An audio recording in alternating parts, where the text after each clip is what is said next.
Hey, sorry for the interruption, but we wanted to let you know that this week's episode is brought to you by Spotify for Podcasters. Really cool app. Josiah and I use it for every single show that we bring to you every week.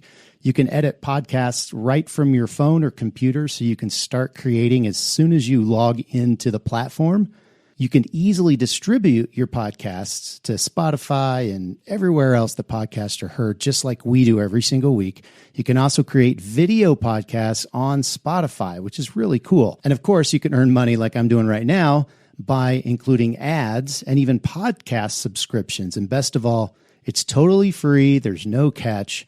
We really love it. We use it every single week. So we encourage you to go download the Spotify for Podcasters app or go to www.spotify.com/podcasters to get started. All right, let's get back to the show.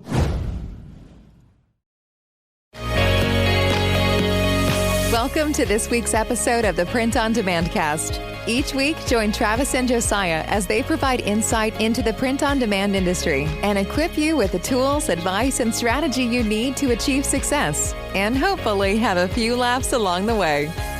Now, on to this week's show. Hello, everybody. Welcome back to the Print on Demand Cast, the podcast, the only, well, it's not the only podcast, but it's the podcast nonetheless. This is episode number 7, lucky number 7. We have made it this far. Who saw this coming? Travis and I did, and did not. Anyway, Travis once again is here with me in studio. I'm going to call this a studio. I'm not going to call this a converted garage office. I'm not going to call it any of that. It is, for all intents and purposes, a studio in downtown Denver overlooking Rockies Stadium. So, according to my backdrop, yeah, that's exactly what it is. Is it a green screen? You'll never know. You will never know. Maybe one day, if this were to snowball out of control, we'll have a nice print-on-demand cast gathering with all of our listeners. That'd be fun, yeah. Wouldn't it be fun? Yeah. In our downtown high-rise loft office apartment. Yeah. They will not be disappointed when they get here. Oh, my goodness. Well, you already know. Travis is here in studio with me. Once again, it's becoming a habit, but it's fun. I like being in person. It's a little easier to riff, to use a theater term. So what we're going to do, as always, is we're going to have the point of interest, and we're going to cue the sound effect. You know what time it is. P.O.D Cast, coming at you. The point of interest, the part of the show with Travis and Josiah tell you something you should know. The point of interest. So grab your paper and pen and jot down some notes. Let the learning begin. The point of interest. I don't know. Every time I hear that, I just it's a jam. I think you play that in any club. I think any so. Club. I think people are going to remember that. And it's catchy. It is catchy. I recorded it. I mean, and I was just like, the point of interest. And my wife was like, what in the hell are you talking about? So then I had to offer an explanation, and she was like, you're a dork. Yes, I know. Yeah, well.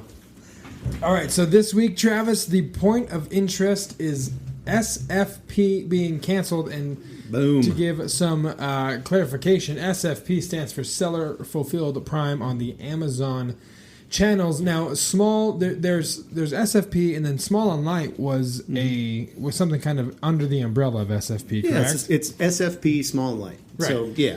So they're canceling Small and Light like altogether. Yeah, like September, right? Sometime mid-end September, something like that. And that's crucial for me in particular, because we here at What For Apparel use Small and Light all the time to sell our shirts and mugs on Amazon. So that's going away. What Small and Light is, or was, it was a system where you got to have the Prime badge on your listing, which is huge because some people, just myself included, filter Prime results, don't want to see anything else. But the caveat is you have to list it under $15, but you have 4 days to deliver nationwide. So now that's going away. We are pivoting, going to send some stuff into FBA to have Amazon fulfill it for us. The good thing is we got to raise our prices. Yeah. We don't have to stick to just $15 or under. We can, because everyone knows during Q4, people don't care what they pay for a mug. They just need that Christmas gift by the 25th. Right. So they do not care. So, Travis, tell us a little bit about this. I think you brought it to our attention initially, and then talk about what SFP is going to look like going into Q1 of next year. Yeah, so SFP is a little different than small and light. Sure. So you have SFP small and light, and then you have just regular SFP. Okay. Seller fulfilled prime. So the difference between the two is obviously that there is no limit on the price you can do for SFP. Okay. You can charge as much as you want. You do get the prime badge. Another difference is that you don't have. I should say also on the small and light, it has to be under a pound. That's the light part. Right. So like an 11-ounce mug. 11-ounce mug or a T-shirt, you can get it under a pound. You can get it first class in 4 days, all over the country. It was a great program if you wanted to sell your stuff for $15. Now, some of our listeners may say, "Well, man, that's cheap or whatever." But when you're printing it yourself, there's still a little bit of margin. Yeah, there's a little bit of margin there. You'll sell. I mean, you might not make 100% ROI on what you're selling, but the expectation to make that on everything you sell is unfortunately, although idealistic, not realistic. Right. So the hope is that because you have that Prime badge, you'll be able to move so much in volume. It's kind of the Walmart.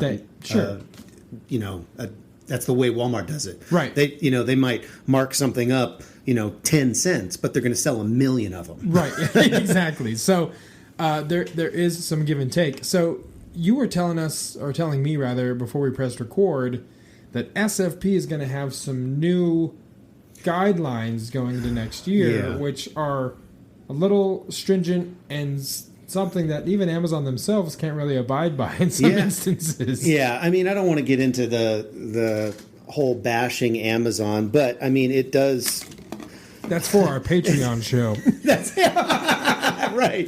Yeah. We'll put that behind the paywall so Jeff Bezos can't find it.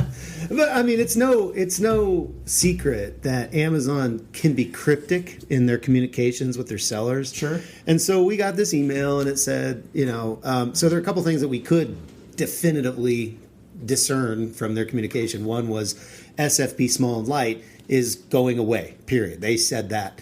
And it's like we said, I think it's mid-September, end of September, beginning of sometime then. Small and light they are trying to move, not the small and light, the SFP, they're trying to move to more of a 2-day / 1 day anywhere in the country.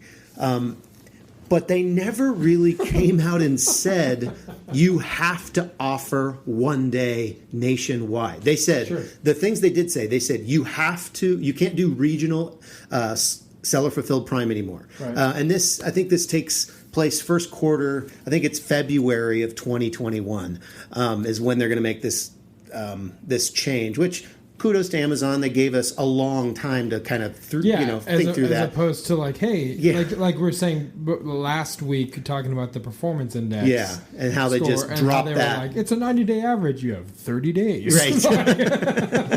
Yeah, so this one they gave us, maybe they learned from that. Maybe they got some feedback. And so they gave us a little bit of time. They also gave us, the ability to do SFP for this Q4, which is still pretty great, and it's going to be in the same way. But so you used to be able to do a regional SFP, and you could say, I don't want to deliver to these places because I can't get it there in 2 days with my preferred method that I want to send my products with. Sure. So they did say nationwide. If you're going to be an SFP, you have to be able to fulfill nationwide. They said that they're moving towards a 1 day fulfillment time, but they didn't say you couldn't do 2 day. So, which brings me to the question, see, inside of my shipping settings, when I set up the shipping profile for my seller fulfilled Prime products, I have the option of saying 2 day, and then right now I can say which states I'll go to with that 2 day, but I think they're going to take that away. And then I also have the ability to say 1 day and which places I'll do 1 day.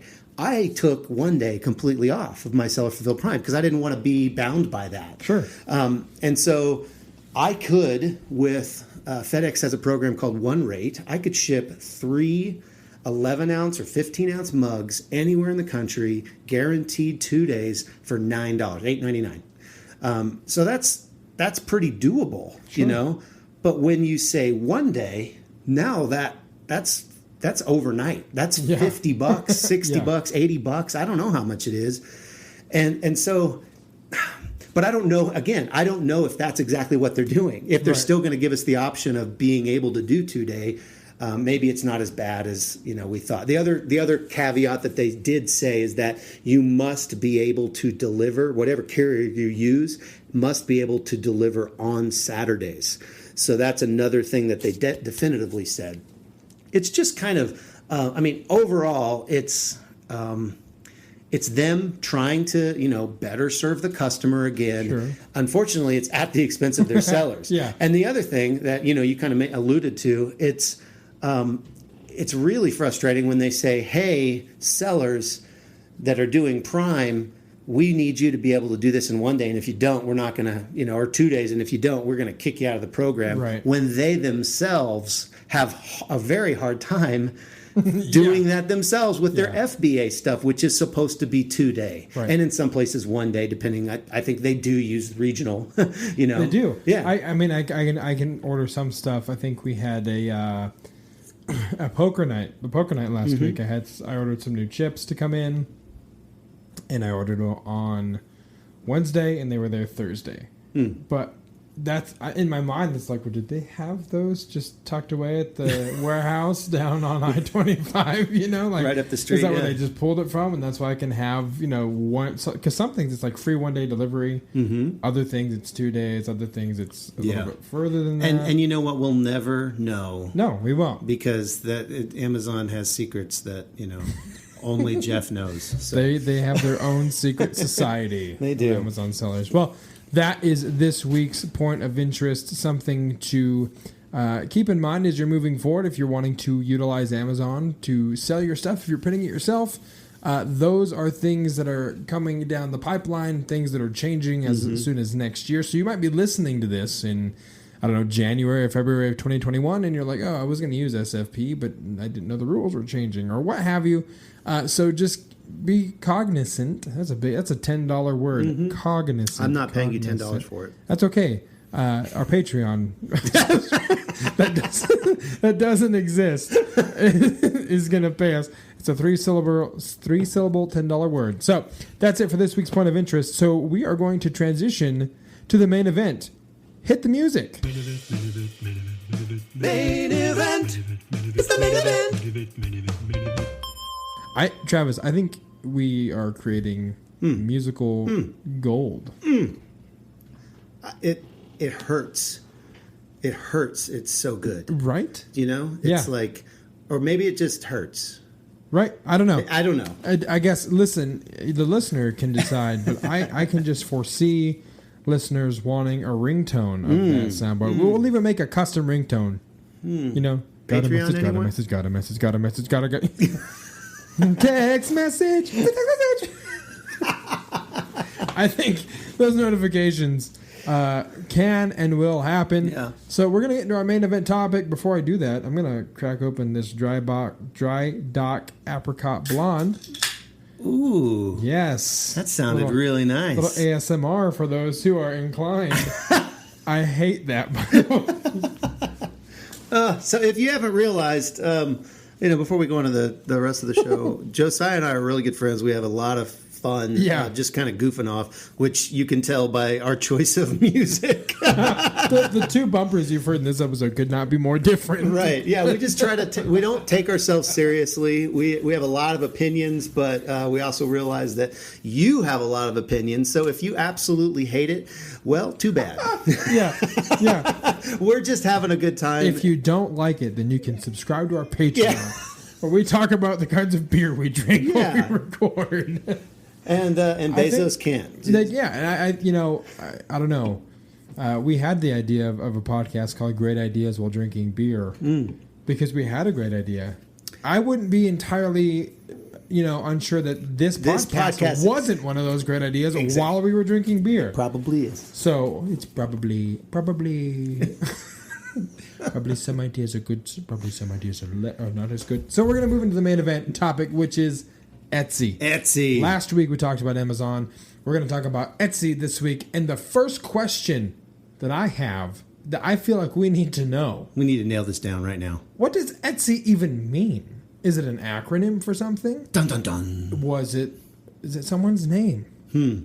Yeah, like... What, did the co-founder marry a girl named Etsy? Why did her parents name her Etsy? Those are some great questions. I don't think it's definitive. It's not definitive. So listen, this is what we did before we pressed record. As Travis said, he and I are good friends, and we're great friends. And we we thought we would try and nail down some ideas as to what the acronym could mean. The first one we came up with. So this is what we're going to do. We're going to tell you what we came up with, and then we're going to go to the Google machine because they're never wrong. Right. So the first one we came up with was Elmo Tastes Savory Yams. That seems legit to me. Elmo loves savory yams. He just loves them. He does. Yeah. So that's the first one. Okay. Second one. Eskimos try stale yams, which is probably also accurate. Probably. If you're an Eskimo, well, I think everything's frozen, so maybe nothing goes stale. Yeah, that's a bad one. Yeah, the third one, toss that one out. That was nonsense. The first one was solid. The third one, Elon's Tesla stops for yams. So we added the 4. Yeah, just but it's not context. Capitalized. It's not. So is it Etsy? No. Maybe Elon's Tesla just stops yams. It just stops. Well, it doesn't. Tesla doesn't stop those ball bearings that they threw against the Tesla truck window. That's true. Oh, they're yam proof. Or Elon tours space. Yams. Yams. Yeah, great. So that one was off the cuff and horrible. So the last one we came up with was elephant tusks stab yams, which is just purely scientific. Mm-hmm. I mean, if I was an elephant, I definitely would stab a yam with my tusk. Why wouldn't you? You can stab whatever you want with your yam. Well, I think it's obvious that none of these are actually. It's not at all. Not at all. So we went. Yeah. So we went to Google and we were somewhat surprised that they weren't much better than our acronyms. Friends, it is inconclusive. It is but a mystery. Listen, when you type in what does Etsy stand for, the first hit that you will get is it could be the acronym for easy to sell yourself, or the name of a man who made delicious gelato when co-founder Rob was backpacking through Italy, as the company has suggested lightheartedly over the years. As you can easily tell, Etsy employees like to have fun. As do we. As do we. And you can find out on our Patreon. That doesn't exist. I don't want people to go search for our Patreon. Don't worry, they won't. They're probably not. So I feel like that's a very wide spectrum. Yeah. It's either easy to sell yourself, which, to be fair, would make sense. Yeah, easy to sell yourself. Sure, it might have bad connotations, but listen, easy to sell yourself could be the name of it. We're trying to stay positive. I just like how it pivots to or the name of an Italian man that makes gelato while he was backpacking through Mount Tibidabo. One of those two. So there's also a thread that we found equally as terrible. Not great. I like this one. Etsy is an acronym for Expanded Truncated Structural Y. I don't know what that means. No one does. Or the same person says it's like Betsy but without a B. Also not helpful. And someone else asks if you pronounce it Etsy or Etsy, which I didn't even consider an alternate pronunciation of the word. So there you go, folks. Listen. That could have been our point of interest today. Probably Etsy could have just ran the gamut of the entire episode. So listen, those of you that are listening, we feel like we all deserve answers. Get hashtag what does Etsy mean trending on Twitter, on Facebook, on Instagram. Let's do this, people. Demand answers because I genuinely want to know. But as we transition out of that, Travis, you have been delving into Etsy a little bit more because you're expanding your selling channels. You met with my wife last week to kind of pick her brain on Etsy. So tell us, as you've been investigating and as you've been learning, what are some of the key differences between Etsy and other channels like Amazon, Walmart, and the other options? What is different about easy to sell yourself? Hey, watch it, buddy. I think Etsy is definitely a unique channel, and we were kind of before the show we were talking about this point, and we were talking about how Etsy kind of has a unique customer, and we were trying to discern, like, does the customer define the channel, or does the channel define the customer? Right. It's kind of which comes first, the chicken or the egg. But you definitely have a different kind of customer on Etsy than you do on Amazon or on Walmart or on eBay. And we even kind of alluded to that in one of our early podcasts when we said, Etsy was the boutique of kind of the arts and crafts. Yeah, it's kind of it's the boutique kind of online channel. And what that does is it gives you a little bit. Well, the way they position themselves is to give the seller more freedom, really. Sure. When you compare it to Amazon or Walmart, there's specific, or especially Amazon, like on Amazon, your first listing picture has to be on a transparent white background. Yeah. So they can remain uniform across their whole catalog. That's their idea. That's Amazon. On Etsy, it's not like that. You really have a lot more control of your listing. You can kind of, and you see that when you go to Etsy, you see all these kind of, we even joke and we call them Etsy-ish pictures. They're kind of hipster lifestyle pic. Yeah, exactly. You've got somebody that's really cool looking, holding a coffee mug or wearing a cool shirt, and leaning against a fence, with a sunset in the back. Sublimated puzzle to the mountains while we're in Patagonia. No one knows. Yeah, so you have a little more control with your listing pictures, and then the other thing is like, you can actually edit these listings.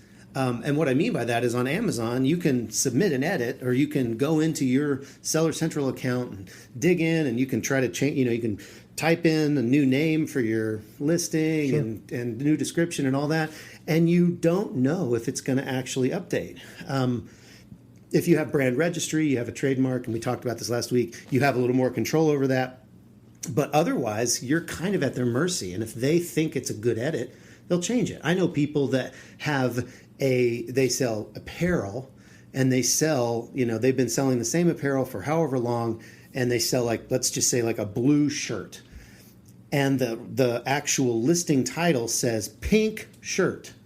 And they've been trying to get the pink changed to blue for however long, and they can't do it because Amazon is unresponsive in a lot of ways. So, but on Etsy, you literally open up your listing, your listing section, go to that listing, type a new title in, hit enter, and it's almost instantaneous. Your listing is changed because it's yours. I mean, it's actually theirs, but you are running that listing, and no one else is selling on your listing. Right, and that's the main difference. Yeah. With Amazon. Amazon they have listings that multiple people can sell on, and so they want a group consensus for their changes. Where Etsy it's your listing because you're the only one selling on it. Right. So that's kind of cool, actually. So would you say, the whole notion of like customer defines the channels or the channel defines the customer, would you say, and this is kind of a rabbit trail, but do you think it's platform by platform kind of situation where I feel like Amazon definitely defined their customer, whereas the customer kind of defined Etsy? Like, I think there was a niche and like a need for something other than those platforms that can get custom work done. So I think maybe Etsy, co-founder Rob, after he ate that delicious gelato by Etsy in Italy, had this, epiphany of like, oh, there's a group of people that are wanting handmade custom stuff, so I'm going to open that platform for them. I think that's true to a degree, and this is of course just my opinion, but I think the handmade thing, absolutely. I think he saw a need for something because, let's face it, there's a lot of craftsmen and artisans out there that do really cool things, and they make really cool pieces of art, and there really wasn't. I mean, aside from eBay, which is again kind of like a garage sale, right. You can get a spare part for your car on right next to a crocheted doily, and in 1943 right next to like a picture rare, of Velvet Elvis, rare condition rookie card for $3,000. Yeah, so that it kind of existed on eBay a little bit, but Etsy took that particular piece of the puzzle, the handmade, and really ran with it. And that was they were at the forefront of that, and they were kind of small. And I think that the whole custom craze really put gasoline on their fire, because it was so simple for these people who are already making products to customize them.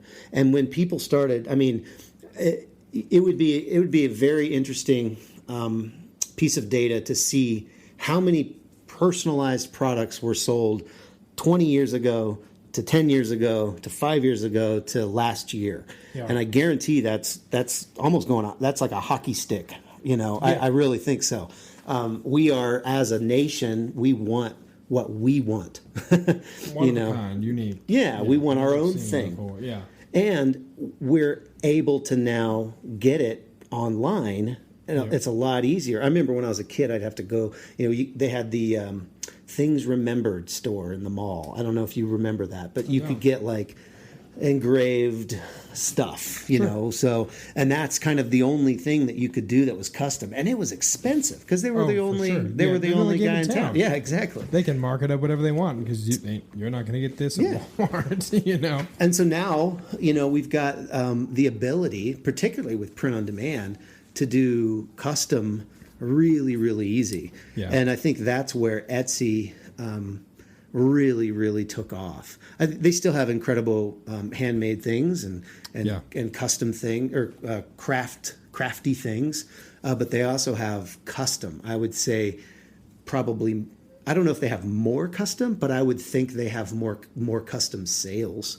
Sure. Etsy US versus Amazon US. Sure. I don't know if that's a global thing, because face it, Amazon's massive, globally. And they do have Amazon custom.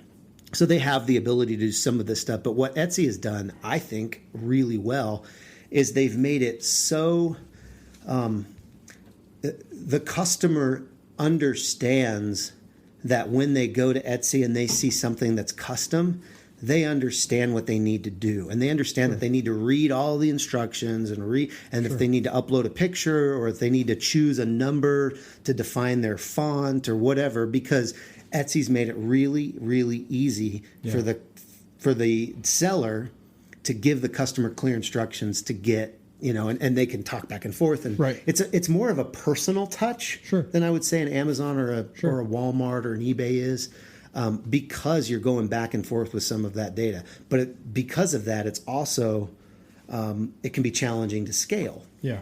Because you do have a lot of touch points along the way. Not to say it can't be done, but it's going to be just challenging. You're going to need some help. especially if your store is like 100% customized listings. Like you can have T-shirts that are the same every time, and that kind of stuff, and then offer a smattering of customizable things.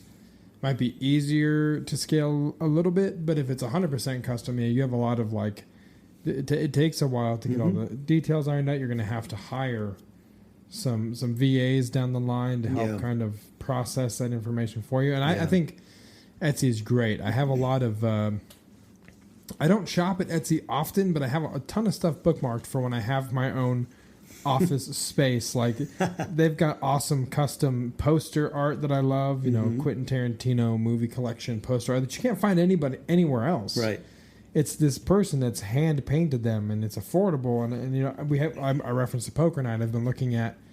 They sell customizable championship belts on Etsy that you can put whatever you want, and it's only $125, and it's like silver plated nickel. It looks awesome. So. Wow.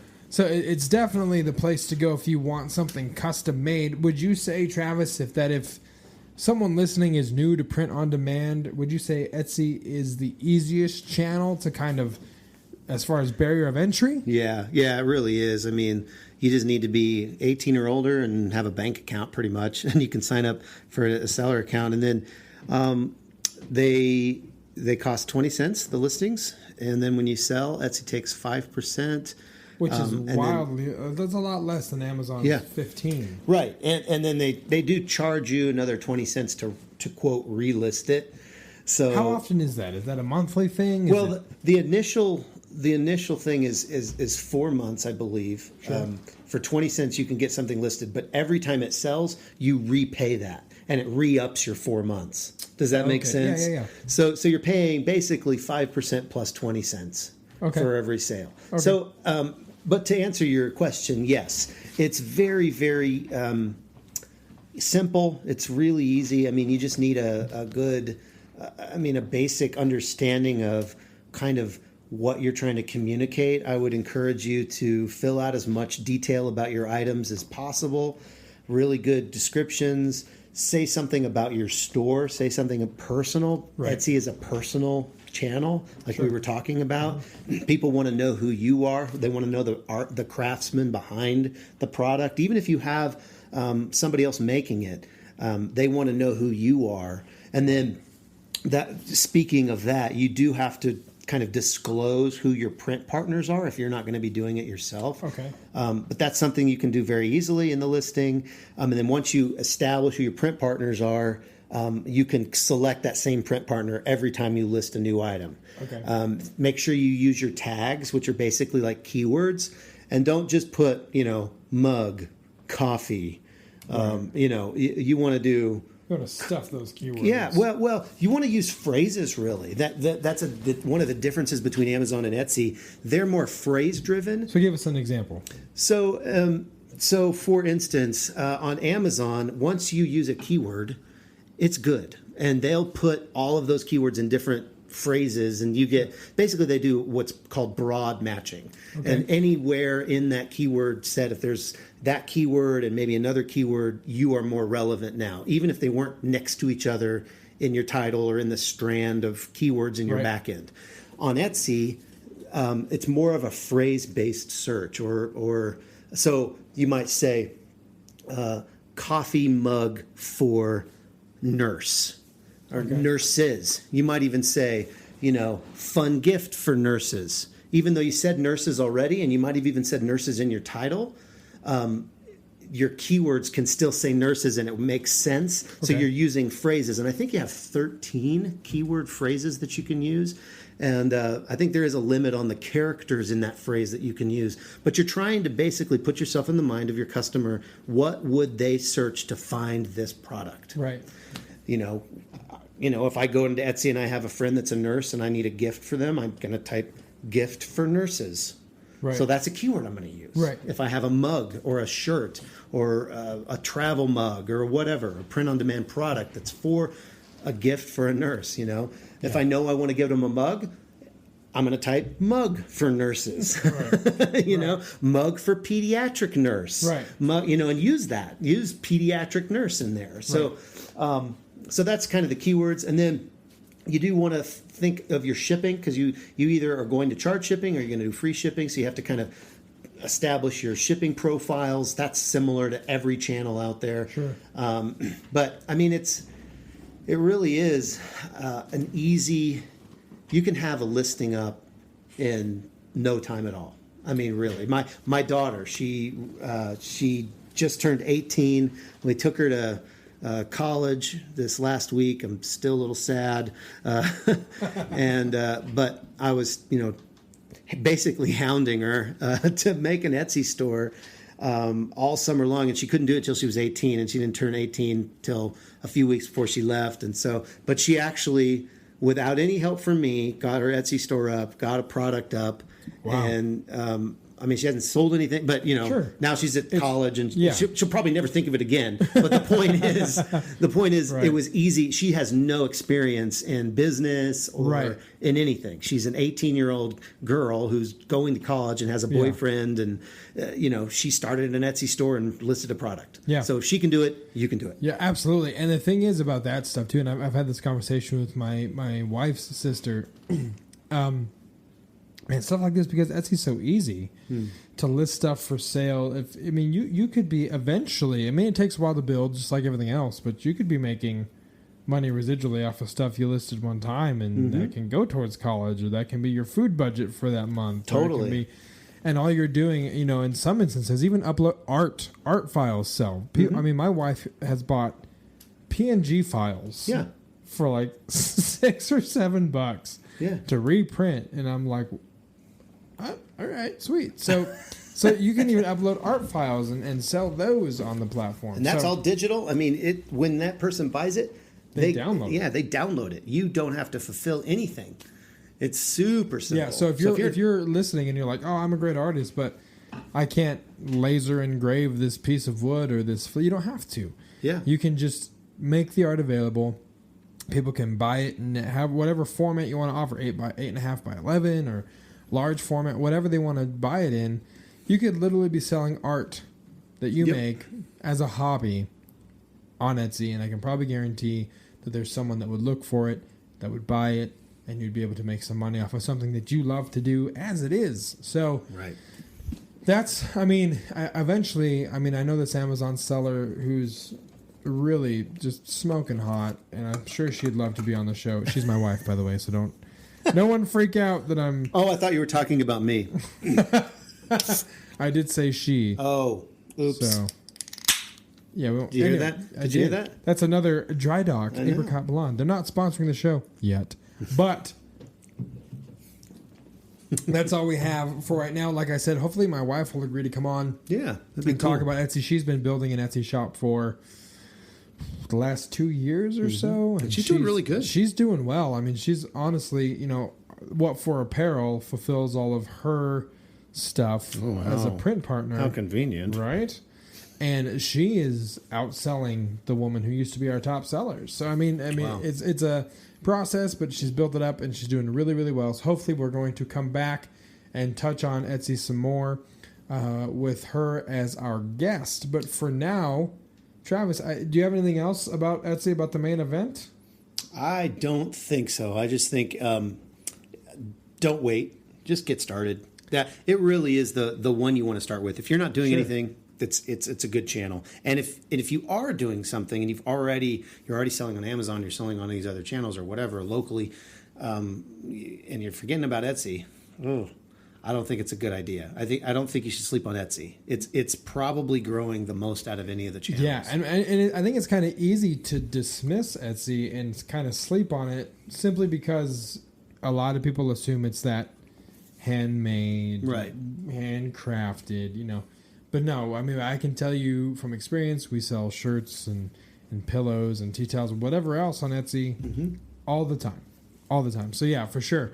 If you haven't expanded into Etsy, be sure to do that because you are leaving money on the table, and no one likes to do that. So for now, that's it. And thank you guys so much once again for listening. As always, you can get the podcast at printondemandcast.com. You can email Travis and I if you know the actual meaning of Etsy. Please send an email to info@printondemandcast.com. If we got it right with the elephant tusk stab yams, let us know. Email us at info@printondemandcast.com. We are dying to know what Etsy means. As always, folks, if you found this useful or entertaining, which the bumpers in themselves are worth a 5-star rate and review on iTunes. So please subscribe on whatever platform you get your podcasts from. And we are very thankful to have you guys listening to us each and every week. For Travis, I'm Josiah, and we will see you guys next week right here on the Print on Demand Cast. See ya. Thanks for listening to this week's episode of the Print on Demand Cast. We hope you enjoyed the show. If you've got a question or a suggestion for the show, send Travis and Josiah an email at info@printondemandcast.com. Take a minute to rate and review the show on iTunes or wherever you get your podcast. And don't forget to subscribe now so you don't miss next week's episode. See you next week.